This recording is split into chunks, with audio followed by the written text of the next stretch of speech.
We take a single episode of a science fiction TV series and overanalyze it to within an inch of its life. This is the Fusion Patrol Podcast. Welcome to the discussion. Hello and welcome to another episode of Fusion Patrol. I'm Eugene. And I'm Simon. And tonight we are going to be looking at the classic British spy series, The Prisoner, and we're looking at the third from last episode, The Girl Who Was Death. Once upon a time, on a lovely English village cricket oval, Colonel Hawke-Englishe stands at the crease on the verge of his century, but a dastardly villainess replaced the ball in play with an explosive. The Colonel is out on 99, bomb before wicket. Our hero, the mysterious agent known as Mr. X, is brought in to replace him. The Colonel was investigating Dr. Schnips, a crazed scientist for whom the war ended too soon. Now he plans to destroy London with a rocket. Mr. X follows a series of deadly clues left by the mysterious villainess, which lead him from one fantastic plot to kill him to another. The trail eventually leads to a lighthouse off the coast and the mad Dr. Schnips, who believes himself to be Napoleon, and his daughter, the villainess, that Mr. X has been following. The lighthouse is a rocket aimed at London. Mr. X uses his cunning to defeat the villains and destroy the rocket. London is saved! We pull back to reveal that this was just a fairy story told by Number 6 to the children of the village nursery. It is another failed plan by Number 2, this time hoping Number 6 might drop his guard with children and reveal some useful bit of information about himself. Well, I could have gone into a lot of detail on this one, but I felt it wasn't necessary on that summary. So I think you're right. This is certainly a different type of episode. What did you think of it? I wasn't that keen, I have to say. It struck me as being a bit lazy and also a bit derivative. And I couldn't help feeling that they were playing up the whole surreal thing, because you get this whole sequence of situations in which Number 6 is pursuing this girl. The girl is trying to kill him. Very much the English setting, very much that kind of TV land version of what England is supposed to be like, with the cricket and the pubs. Wait, and it isn't like that? I'm not saying that it isn't like that. It's a filtered version of it. I'm sure we've discussed this before, how these kind of things get portrayed, and how I feel about that opening sequence in the film of Mission Impossible. But yeah, you know what? I can't help thinking that they were doing the Avengers. I agree completely. This one went out in 68. Early in 1968, and in 67 the Avengers had gone colour, and was in its second Diana Rigg season, and it was starting to get really into the fantastical stuff, the surreal stuff. Arguably, it's powerhouse year. Arguably. Because I would happily argue otherwise. And indeed, I will come to that, since I don't know exactly when this podcast will go out, but during 2014, I'm watching every Avengers episode. And although I haven't got to those years yet, it may be close to there when this podcast comes out. But yeah, it's certainly very visually distinctive, in its kind of portrayal of that sort of Englishness, and its mix of the kind of incongruous, having the World War One period, the Napoleonic stuff, cricket greens, lighthouses, the White Cliffs, all of this stuff seems to me to be the Avengers. And the Prisoner is, as we've discussed before, incredibly flexible in its format and in its ability to do all kinds of stories. And this isn't the first non-village story we've got. Right. It isn't even the first story where we're kind of thrown straight into a situation where, without any preamble, we encounter number 6 apparently outside of the village, and part of the interest is in wondering how that's happened. But in other situations, there feels like there has been some narrative purpose to it, whereas in this situation, you get a series of vignettes and this kind of surreal aesthetic to it, and no real point to it other than that's what it's trying to conjure up. Yeah. And I love the Avengers, but this is just a pale imitation. That's the problem I've got. Well, a couple of things. I mean, yes, this story has no justification. The fact that we come back at the end and number 2 rails at number 10, saying, well, I was hoping he'd let his guard down, but he won't even do that with children. That's about as cunning a plan as, say, planting a microphone in his bathroom and saying, I was hoping he might talk about why he resigned while he was having a crap.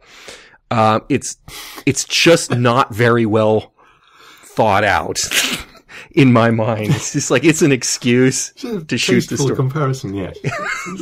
But I enjoy the story, the fantasy element of the story, partially because it is kind of taking a poke at the Avengers, but I think it's taking a poke at more than that. I mean, at one point we've got, our character, only referred to as Mr. X in the fantasy world, basically wearing his clothes from Danger Man, when he goes to do his, shoe polishing thing. I think that's a standard raincoat and cap that he would wear in Danger Man.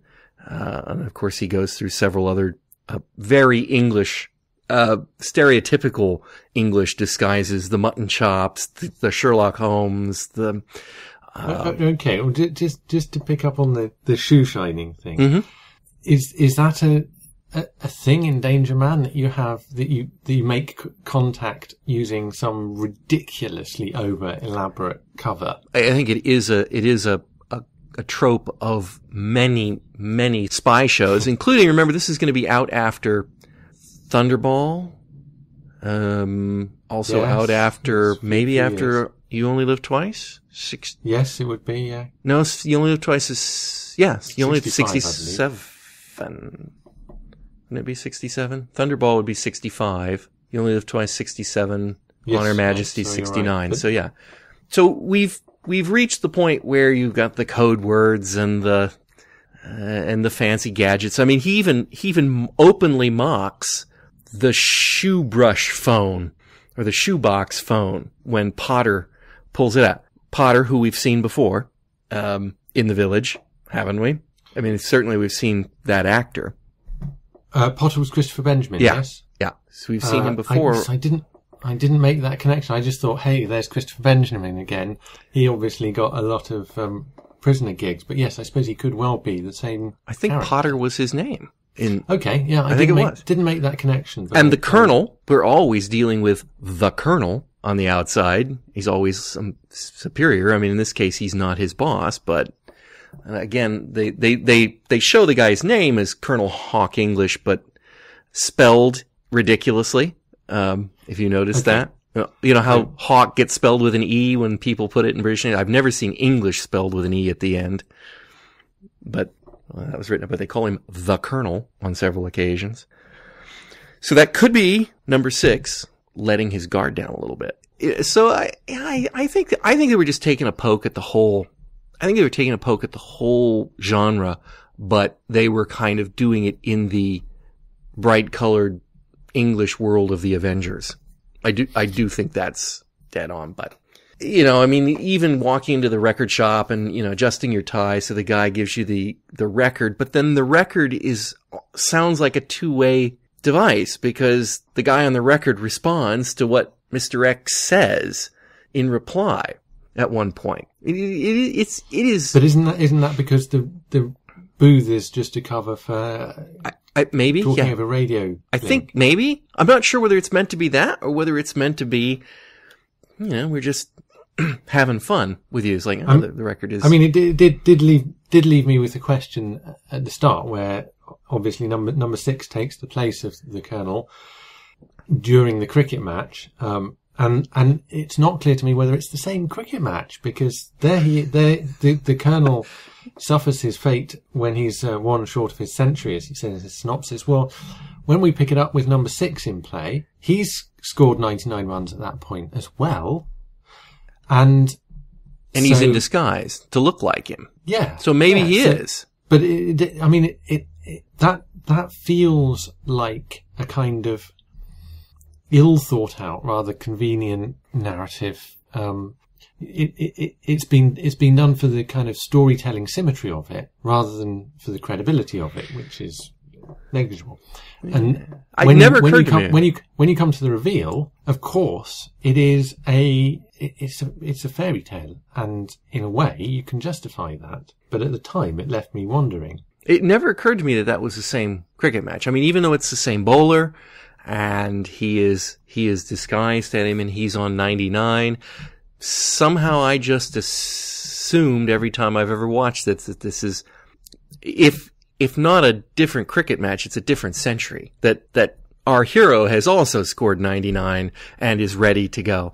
But you're right, it could be. Yes, I mean, it is first class. One possible interpretation. Another interpretation is that obviously they suspend the cricket match. It's 4-day cricket. I mean, they could go on. The Colonel is killed, and I don't know what the rules of cricket are. You're much more of an expert than I am. But if you're allowed, if a member of your team dies, are you allowed to substitute another person, or perhaps they just carried him off the field and they suspended play for the day because they had to repair the stumps and probably the hole in the pitch, and then the next day he came back and started up, and they put him in disguise, and they passed him off. Said, "Well, yeah, I'm feeling better." I don't know. I really did. Possibility. I really did think it was a different match when I watched it, but now that you mentioned it, it's like, yeah, actually, that he could have been pretending to be the Colonel, and I just didn't register it. I just thought they were all dressing up like W.G. Grace, and going from there. So that was. So the cricket ball bomb feels like a very familiar thing, and I can think of a couple of instances where that's come up. It's in Doctor Who, the story Human Nature, but of course that came from a novel that was written in the 80s, around that time or a little earlier. Douglas Adams used it in Life, the Universe and Everything, which of course actually coincidentally was also written as a Doctor Who script. But is this are they riffing off this? Is that what was, is this the first instance of this? I can't think of anything earlier. I can't think of any of it in American television, to this day even. No, I can't think of one. Somehow it does ring a bell. Like, I think I've seen it with a baseball somewhere. Uh-huh. So, but I can't put my finger on it. I don't know if this is an original, a Prisoner original, or they're just having a knockoff on something else there. But I'm happy to call it the original and say that Douglas Adams took that idea for his cricket warriors and all those people. But I don't know. Incidentally, the just in case anyone's planning a tour of England, for some reason in this episode I have a lot more information concerning where these episodes were shot. So that cricket field, that cricket ground, oval, I guess is the correct term, it was in Bearsted, Kent, also in St. Neots in Cambridgeshire, and in some place which I can't even pronounce, which might be Meafam in Kent. Huh. For different angles, they used different ovals. Oh, yeah. So they were all over the place. Okay, while you're on locations, and I'll apologise because I wasn't fond of this episode. I'm going to be a bit picky about a couple of things. But where exactly is there a limestone cave that leads under a chalk cliff through a tunnel to a lighthouse? What location was that? I was watching that. I was watching that rather closely, trying to figure out if they had cut something there. because, yeah, that just doesn't make any sense. You are not going to be at the top of a chalk cliff, and there just isn't going to be any way that you're going to go down, then out to sea, and under a lighthouse. Well, it's. I mean, that's a hell of a feat of engineering. That too, and probably particularly in chalk, which I would imagine would be very difficult to prevent from crumbling. Be quite hard to form a tunnel like that. But what is simply extraordinary is that you have limestone and it's right next to a chalk cliff. I mean, it's stretching the very bounds of geological plausibility, I think. Well, limestone and chalk are both deposits of ancient sea life. But you don't often find limestone at the top of a chalk cliff. No, some sort of segregation. Natural, where the different types of sea creatures. No, I don't know. It's a fairy tale. It's a fairy tale, and they can have that. That's the excuse for everything, though. That is the excuse for everything, good and bad in this episode. One of the things that viewers might notice is that he wears a lot of disguises in this episode. That's because he got called back to America to shoot more pickup scenes for Ice Station Zebra. And so it's a stand-in doing a lot of the scenes in this episode. Okay. And so I think there's even a joke. It's not really I don't think it's in this script, but the ridiculous, and I agree, completely ridiculous sequence, the most ridiculous sequence in this story where the girl is in her Jag and, Mr. X is following behind in Mrs. Peel's Lotus, which, is that because it's Mrs. Peel's car? Or is that because his car is a Lotus 7, and so that's a Lotus because that's what he drives, and it's just sort of transformed in this fairy tale to a different model, a more practical model of Lotus, I might add, too. The Lotus 7 is not a particularly, I can't imagine Patrick McGowan. I don't know how tall he is, but I can't imagine he can drive one. I've sat in a Lotus Super 7, and, well, sitting's the wrong word. I couldn't sit in it. It's too short and too 1 inch off the ground, and it's actually a terrible, terrible car. But it looks cool. We see him actually drive in some of the film footage of London episode. Yeah. Perhaps it was first time I ever saw one at a British car show, and I'm like, oh, it's the prisoner's car, and it was open for somebody to sit in. I couldn't. I could not get my legs position in there and to like where they were on the pedals or anything. So it's a very small car. It's a very, very small car. Anyway, the sequence I'm talking about is where she points her finger backwards and starts waving, and he starts swinging around, which is something you can only really do with back projection, which there's an awful lot of back projection footage in this episode because he wasn't available. So like he'll be in the amusement park and the stand-in will be running around, and then they'll cut to just a facial shot of him in front of a back projection, looking left and then heading off camera. I kind of wonder if that was a dig at the fact that they knew they were overusing the back projection in the story. I don't, or it could be a dig at the Avengers, which would have used back projection in some stories, or it could simply be they would have used back projection even if they'd had more availability of McGowan, they wouldn't necessarily have had the budget to go and, I don't know. I'm speculating. That was an odd scene, and it did. I mean, I suppose it was another red herring because it did make me think, how can she be manipulating the realities? I'm obviously questioning why number 6 is out of the village in this world with no reference to the village. And what's going on there, and one of the possibilities is some sort of hallucination or possibly some kind of 60s conception of virtual reality, in which case it could be that the girl was an avatar either of some kind of artificial intelligence constructing this world, or of the controller, who is determining what number 6 is experiencing, and so that's how she has the power to actually warp and affect reality.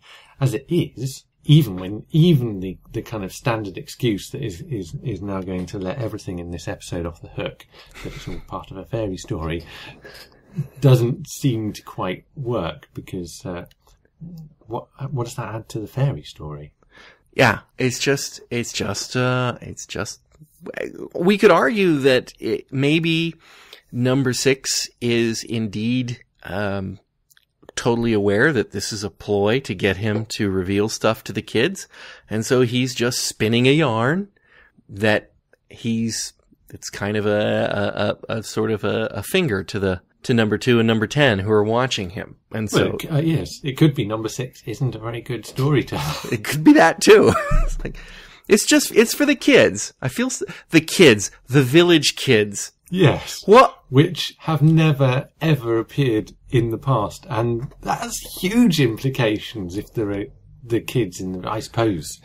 I suppose you have suggested in the past, because we know that there are second generation people in the village. We've never seen any children in the village. And you put men and women in the village, unless they're birth controlling the water, which they very well could be, there will be kids, at some point.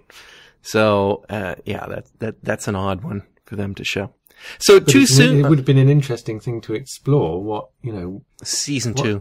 Actually, these kids are all agents working for number 2 too. They're not even real village kids. They're actually warders, instead of prisoners.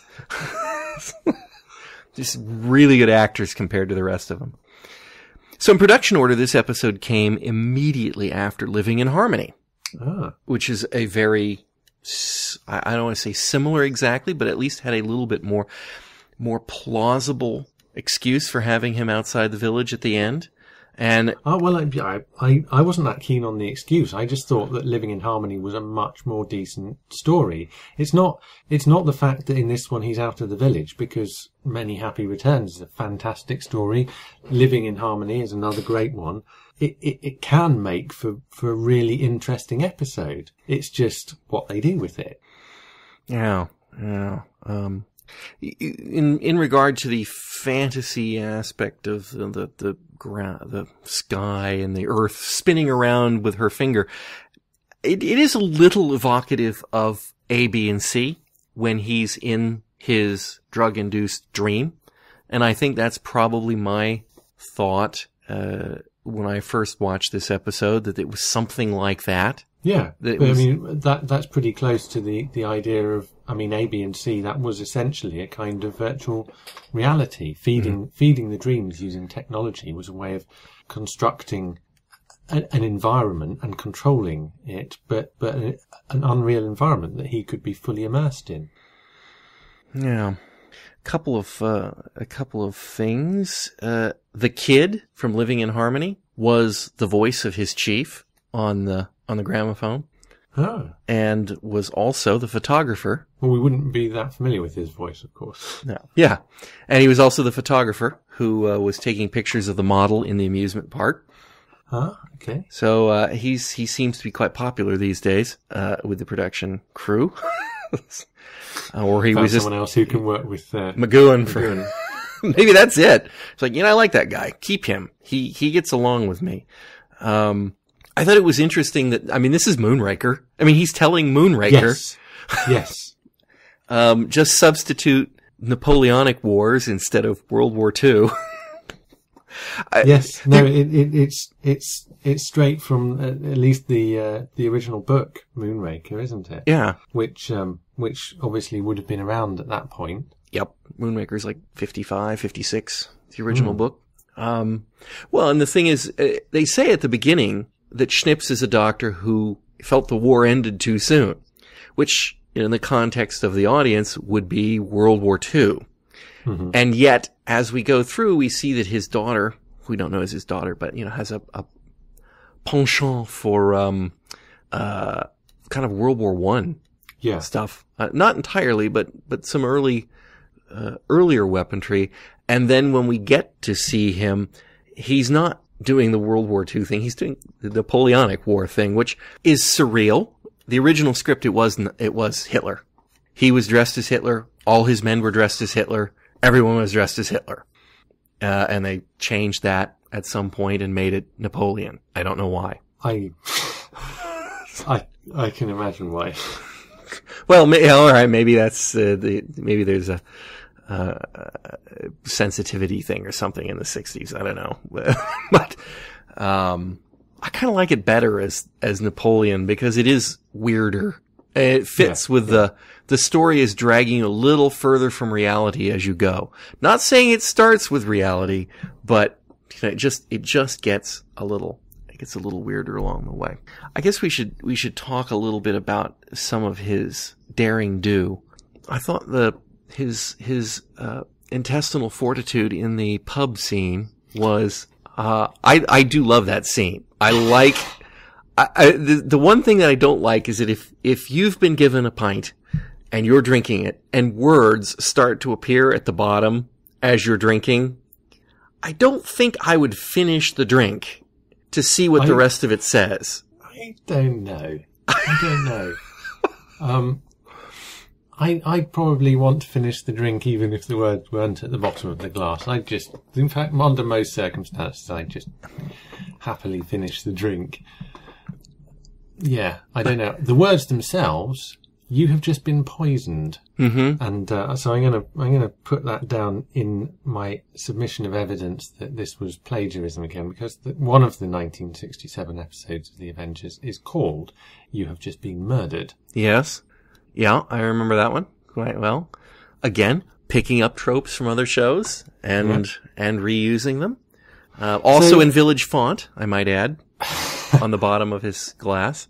So he tells his fairy stories. He's become so indoctrinated within the village that he tells his stories in Village font. Yes. Yes. One of the things, again, I guess you could say it's just a fairy story, but to do with the face fungus and the disguises, were the scene in the pub. I mean, I didn't know this thing about filming on Ice Station Zebra. Mm-hmm. The scene in the pub comes between the scene in the cricket ground, where he has a pretext for wearing the moustaches and all the sideboards and everything, because he's taken the place of Colonel Hawke-Englishe, and the scene in the Turkish baths where he wears the sort of full Sherlock Holmes get-up for whatever reason. In the Turkish bath, yes. Yeah, wearing the moustaches again. But in this scene, he's not. And I thought, I couldn't figure that out. I ended up thinking that's just a continuity error. That scene, for whatever reason, and given the kind of lack of narrative coherence, you could see how they could edit it afterwards and move parts of the stories around. And it just seemed like that scene must have come from somewhere later when he wasn't wearing the beard.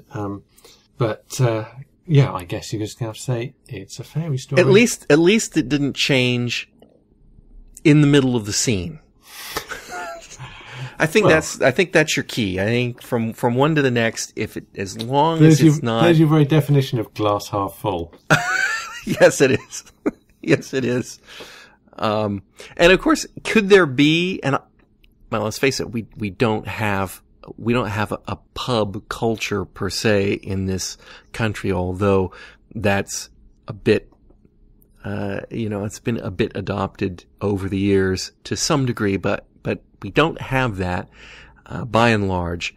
And even I know there couldn't be a bigger stereotype than the barmaid named Doris. I don't know where that comes from, but wow, is that like obligatory for those? Because that, maybe it's something I've seen elsewhere, something famous, but it's like when he says, "Oh, well, I'll have the usual Doris." It's like, Doris, really? I don't know. I mean, do you know a barmaid named Doris? Just out of curiosity. No, I don't.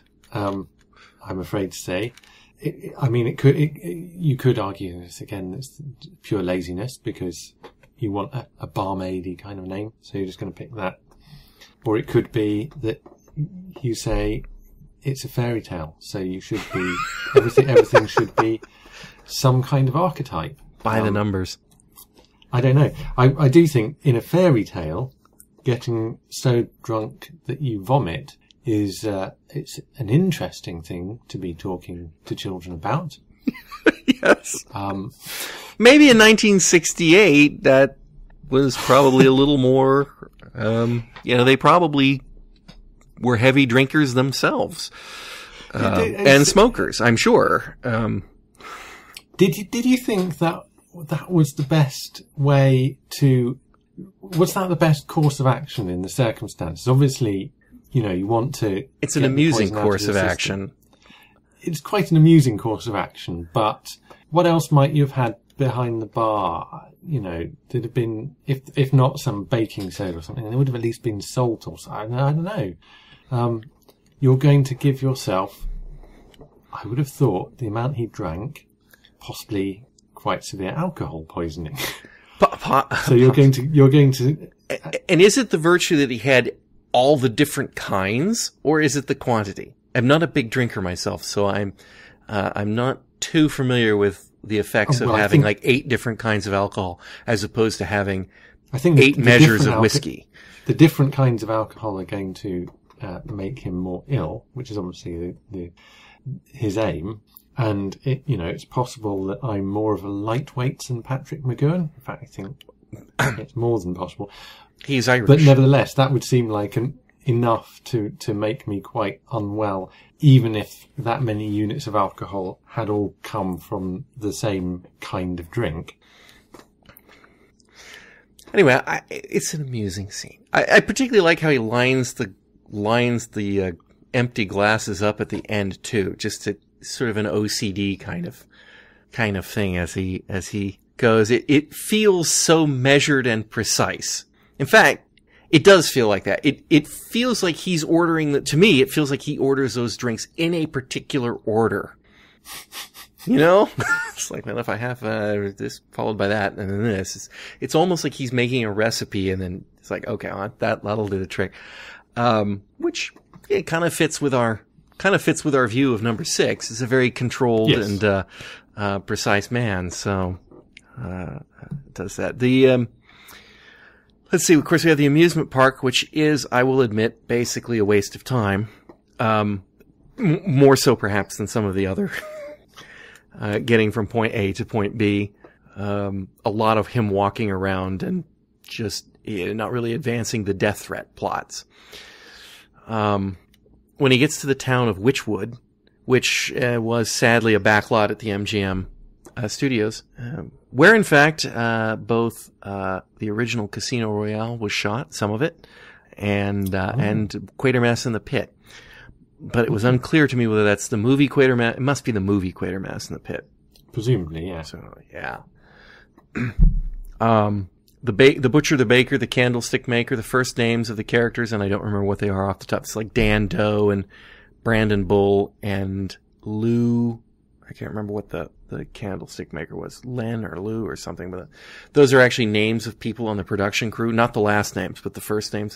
They just picked them from people who worked the show.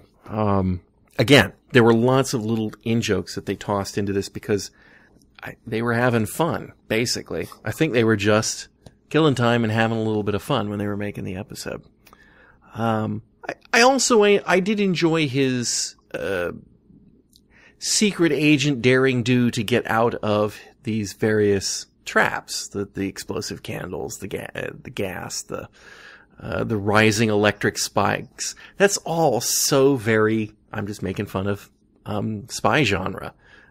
But Patrick McGoohan carried it off. All complaints about the content of the episode, Patrick McGoohan could do that. He could make a spoof spy show and I'd watch it. I mean, or would have when he was alive, but he still somehow carries it off with credibility. It's watchable. Those are reasonable scenes.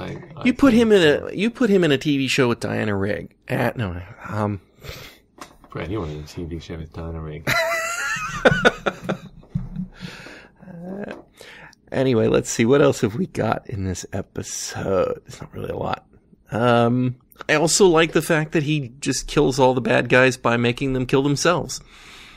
With reversing the guns and reversing the grenades. Well, I'm not sure you can reverse the grenades. But we'll allow for a little fairy tale story-ish kind of stuff. The guns, I'm convinced, because we know the Japanese did that in World War II all the time. Or at least apocryphally did that. Let's see, what else? Yeah, that's it. I mean, I enjoy the episode, but it's hard to square it away as anything but I suppose fun. For me, fundamentally, the difference and the problem with it is that the good episodes, when we go outside of the village and we do something different from the straight prisoner power struggle, living within the village regime and vying with number 2, is that in those episodes that are outside, that is always the story that is in at least a reasonably direct way actually underlying the dynamic of the episode. So, I mean, to take, for example, Living in Harmony, when you transpose it into a Western, there are those various parallels between a town where there is a bad sheriff and the village ruled over by number 2, to, kind of simplify things a little bit. In this story, you have this kind of sequence of scenes which are all based around this idea of this girl trying to kill him and him trying to find her or trying to follow her to find her father, which is a kind of that's a plot which wraps the scenes together, okay. But it has absolutely no resonance with the central dynamic of all of the other episodes of The Prisoners, as far as I can see. I don't get how that fits with. There's no metaphor for the village here. There's no exactly. So at the end, when you get number 2 and number 10 kind of slapping a pretext onto this whole fairy tale thing, well, I mean, I didn't especially think that the explanation at the end of Living in Harmony made the episode any stronger, but you kind of got already that there had been this link. Doing it here does absolutely nothing at all to make the story itself any more relevant. If that had been their aim, that getting him to make up a story to tell these kids would lead him to reveal himself in some way, he could have told absolutely any story at all. It could have been about anything at all. And, in fact, that's what he did. He just told some random story, nothing to do with anything. Mm-hmm. Yeah, I think that's a fair criticism. I'm just looking here at the production order of the episodes, which, we don't look at very often, but it's kind of interesting to note that, apart from the chimes of Big Ben, which is a relatively early episode, about the 5th. By the time you get to 11, let's say the 11th in production order, we are talking about A, B, and C, which simulates him being outside the village. Hammer into Anvil, yeah, that's just a standard story. But then Many Happy Returns, Do Not Forsake Me, My Darling, Living in Harmony, The Girl Who Was Death. This is basically all of the stuff not in the village, one right after the other. See why it wasn't necessarily broadcast in production order in that case, because that to have those watched in sequence would I feel that would dilute the kind of the claustrophobic nature of the series as a whole. Has this somewhat claustrophobic feel because the prisoner is trapped, and if you have back to back a whole sequence of these stories where, at least during the episode itself, he appears not to be trapped, and you don't have these kind of scenes that where he is directly in the village, that to me would make it feel less the prisoner, I suppose. One of the producers, and I don't remember which one, or perhaps script editors, made a comment, and we may have mentioned it when we were talking about Many Happy Returns, that Many Happy Returns was in some ways meant to be sort of a blueprint for the second series of The Prisoner, if there was going to be a second series of The Prisoner, in which the prisoner is not necessarily confined to the village, but that the reality that he is a prisoner never escapes him. That he simply is a prisoner, but he can roam. Whether that would work, I don't know. But perhaps that thinking was kind of overlaid in these last few episodes that they produced, that they were thinking in terms of how do we get out of the village? We're stifled by this environment. And some are more successful than others, obviously. But inevitably you would lose some of the things that are seen as being icons of the prisoner as this kind of cult TV show that is so well remembered now, because there'd be no Portmeirion, there'd be no Rover, all of those kind of the marching bands, all of the costumes and everything, the general weirdness that goes on in the village. Yes. It is different when you have an episode that comes outside the village. Up to this point, I think, I've been quite interested in the outside the village episodes. So it's not that I don't like them, but it feels like they need to be an occasional treat rather than the kind of standard fare.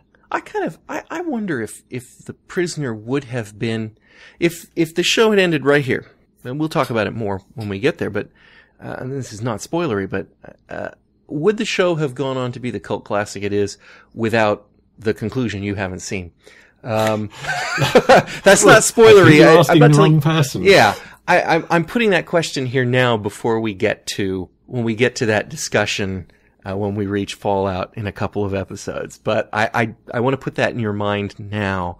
I can't answer that question. I don't know whether the show would be a cult show or not. Well, actually, maybe I am the right person to ask, because obviously I haven't seen those episodes, so I can judge the show without them. But although this doesn't feel like we've just watched one of the show's strongest episodes, I would still actually say it, after watching the first few episodes, the show does deserve its cult status.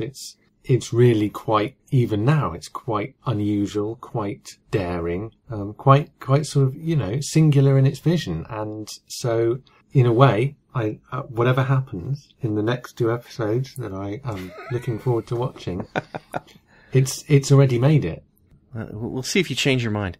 I might decide it doesn't after all. The car chase was on the A6T near Shenley, which is now part of the M25. That means nothing to me whatsoever. I'm just passing it on in case that's geography that you or any of our listeners...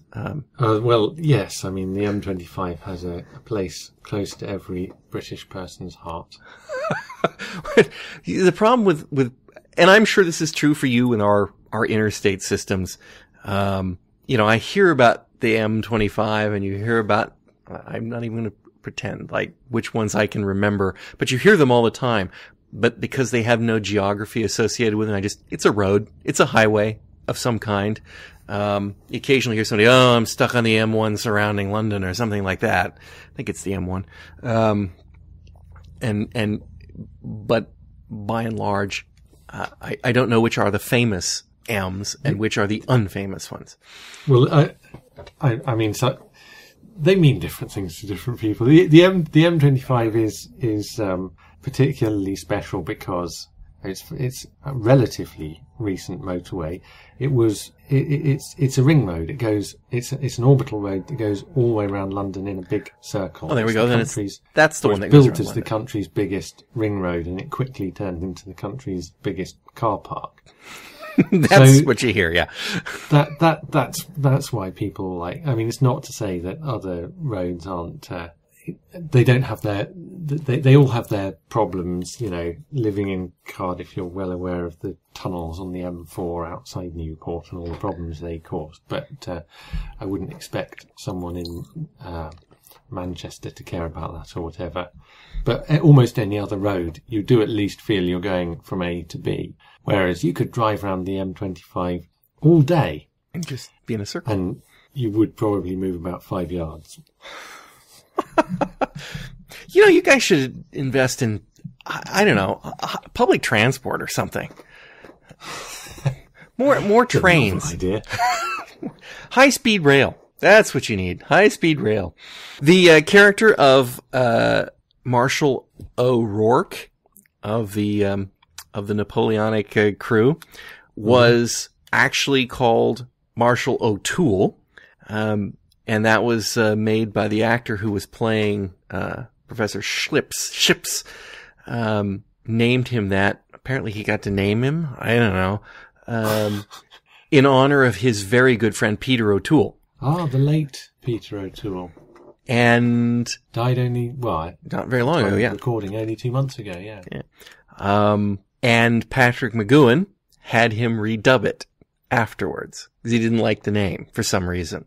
Or maybe he didn't like Peter O'Toole. That's more my guess. I can't imagine, from what we know about Patrick McGoohan, it doesn't seem to be like he's a particularly nice guy, and he's obviously very draconian in his Catholic ways.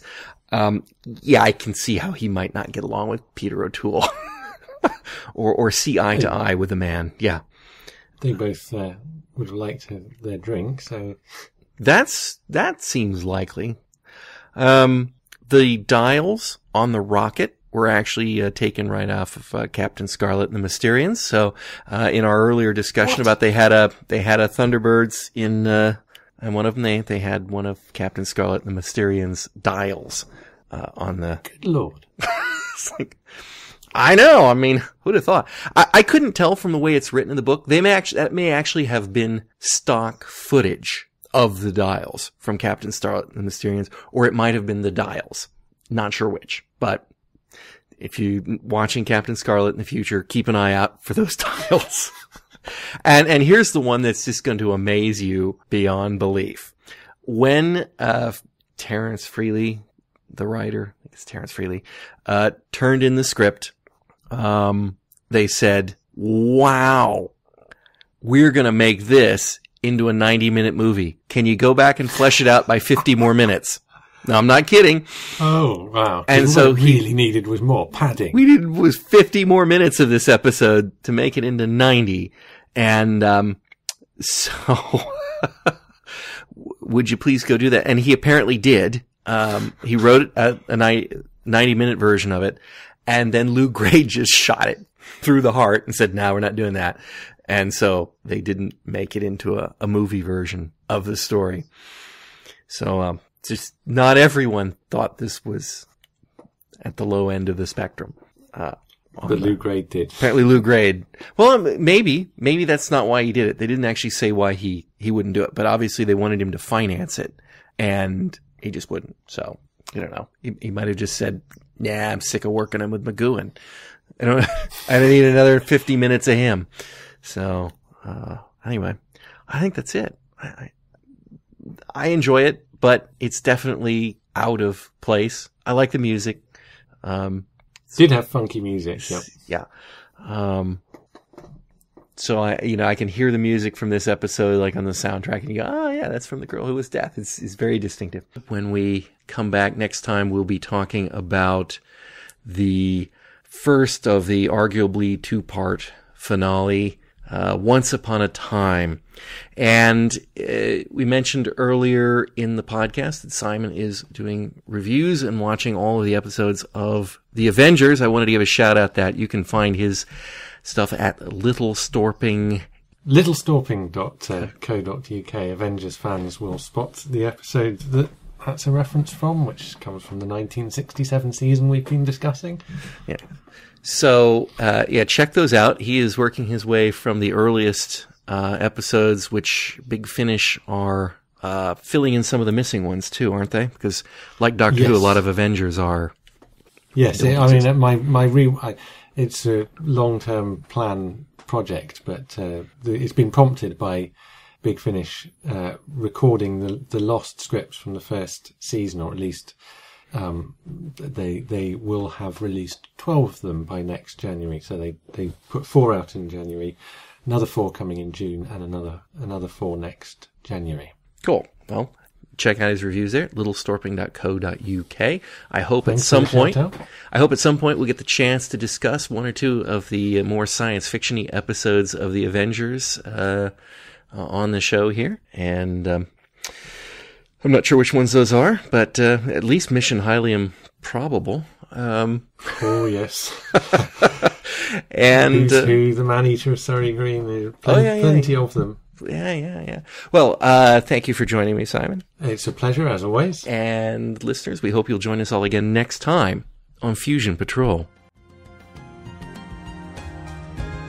We hope you've enjoyed this retro episode of the Fusion Patrol podcast here at the Fusion Patrol Classics YouTube channel. For new episodes of our audio podcast every week and our entire back catalog, come visit us at fusionpatrol.com or subscribe in iTunes or most anywhere fine or even disreputable podcasts are found. You can also support our podcast at patreon.com/fusionpatrol.